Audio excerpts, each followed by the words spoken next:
It is the 16th of April, and the news today is that the Norwegian government has announced that they are joining the coalition of growing countries that is sending F16 jets to Ukraine.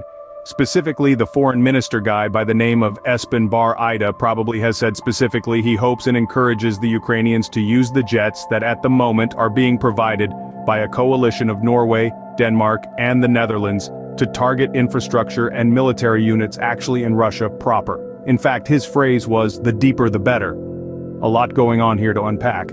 So number one, to this point, the NATO countries have tried to limit the direct attacks by the Ukrainians with their equipment or with equipment that is donated in order to prevent an escalation. But a few people's minds have been tripped in recent days because Russians are now using 1- and 2-ton bombs to completely obliterate civilian infrastructure and are going after aid workers, including things like EMS services. This has really tripped the minds of a lot of people in Northern Europe in particular, that this war has now gotten way too serious to have any sort of guardrails on what the Ukrainians can target. The French, while they have not weighed in on this topic specifically, they're now openly discussing when French troops are going to be deployed to Ukraine to assist the Ukrainians in a rear guard action, and we have a number of other countries, especially in the Baltics and in Central Europe, that are also wanting to amp up the European commitment to the war. In part, this is just the recognition that if Ukraine falls, they're all next, and in part is that the United States has abdicated a degree of leadership, both because of targeting restrictions, and because there's a faction within the House of Representatives that is preventing aid from flowing to Ukraine. So the Europeans are stepping up. In fact, they've been stepping up now for 9 months. They provided more military financial aid to the Ukrainians each and every month for 9 months now, and this is just kind of the next logical step in that process, which puts the United States in this weird position of being the large country that is arguing the most vociferously for a dialing back of targeting by Ukraine of Russian assets in Russia. If you guys remember back about 3 weeks ago, there was a report from the Financial Times that the Biden administration had alerted the Ukrainians that they did not want the Ukrainians to target, for example, oil refineries in Russia because of the impact that could have on global energy prices. And I refrained from commenting at that time because it wasn't clear to me from how far up the chain it has come, that warning.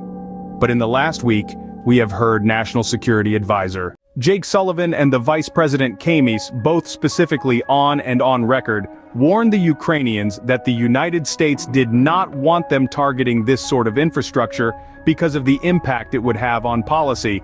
And on inflation, now that we know it's coming from the White House itself, I feel kind of released to comment, and I don't really have a very positive comment here. There's two things going on. Number one, it's based on some really faulty logic and some bad economic analysis. So step one is the concern in the United States that higher energy prices are going to restrict the ability of the Europeans to rally to the cause and support Ukraine, and nothing could be further from the truth. Most of the Europeans realize that if Ukraine falls there next, and most of the countries with an activist foreign policy are already firmly on the side of an expanded targeting regime, the biggest holdout would be Germany, where we have an unstable and unconfident leader and coalition that wants to lead from the back, not the front, which I can understand, but most of the Europeans have realized that if we're actually getting ready for an actual war between Europe and Russia, that's not going to be free, and higher energy costs are just kind of baked into that pie. So almost all of the Europeans have basically cut almost all Russian energy out of their fuel mixes already in anticipation for that fight. So argument number one gone. Number two, the idea that this is going to cause the war to expand in a way that will damage Ukraine more. Well, one of the first things that the Russians did back in 2022 in the war was target all Ukrainian oil processing facilities. They don't have much left, so yes, there's more things that the Russians can do, but this is basically turned into a semi-genocidal war, so it's really hard to restrain the Ukrainians, and doing things that are going to hurt the Russian bottom line that allows them to fund the war, so that kind of falls apart.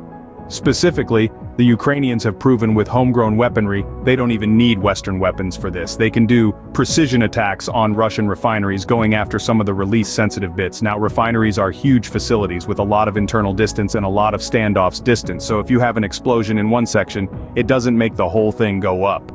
Like it might in Hollywood. As a result, there are very specific places that you have to hit, and that requires a degree of precision and accuracy that most countries can't demonstrate, but the Ukrainians have. Specifically, you go after something called a distillation tower, which is where you basically take heated crude and you put into a giant fractionating column, if you remember high school chemistry. And if you can poke a hole in that, it's hot and it's pressurized, so you get something that spurts out, and based where on the verticality you hit the products that hit are either flammable or explosive. So we're including a nice little graphic here to show you what that looks like. The Ukrainians have shown that they can hit this in a dozen different facilities, and the Russians have proven that it's difficult for them to get the stuff back online because most of the equipment, especially for his distillation tower, is not produced in Russia, and a lot of it's not even produced in China. It's mostly Western tech. So as of April 2nd, which was the last day we had an attack on energy infrastructure in Russia, about 15% of Russian refining capacity had been taken offline in the 2 weeks since then. They've gotten about a third of that back on, using parts they were able to cobble together, but it gives you an idea that this is a real drain, because we're talking about 600,000 barrels a day of refined product that just isn't being made right now, that affects domestic stability in Russia, that affects the capacity of the Russians' opera in the front, and yes, it does impact global energy prices. But that leads me to the third thing, that I have a problem with the Biden administration here, and that the impact on the United States is pretty limited. The United States is not simply the world's largest producer of crude oil, it's also the world's largest producer of refined product, to the degree that it is also the world's largest exporter of refined product. So not only will the United States feel the least pinch in terms of energy inflation from anything in Russia going offline, we also have the issue that the US president, without having to go through Congress, can put restrictions of whatever form he wants on the United States export of product. It doesn't require a lot of regulatory creativity to come up with a plan that would allow to a limiting of the impact to prices for energy products in the United States. And I gotta say, it is weird to see the United States playing the role of dove when it comes to NATO issues with Ukraine. Usually the US is the hawk now. I don't think this is going to last. The Biden administration's logic and analysis on this is just flat out wrong. Geopolitically, there's already a coalition of European countries that wants to take the fight across the border into Russia proper, because they know that now that's really the only way that the Ukrainians can win this war. Could having Russia's refined product exports shake the global economy? The answer, surprisingly, might not be as drastic as you'd think. Imagine you've got a long stretch of rubber band. You've been pulling it, stretching it, for a good couple of years. Suddenly you decide to let go of one end. Does it snap back instantly? Not quite. It's been stretched for so long that it takes time to regain its original shape. This is a good analogy for the impact on the world economy if Russia's refined product exports were to be cut in half. Most countries have been gradually distancing themselves from reliance on Russian exports. These products have to travel halfway around the globe before reaching their final destination, so the supply chain has been stretched thin already. Taking away half of it will indeed cause a ripple, but the world economy has had 2 years to adjust and adapt. The impact, therefore, will likely be moderate.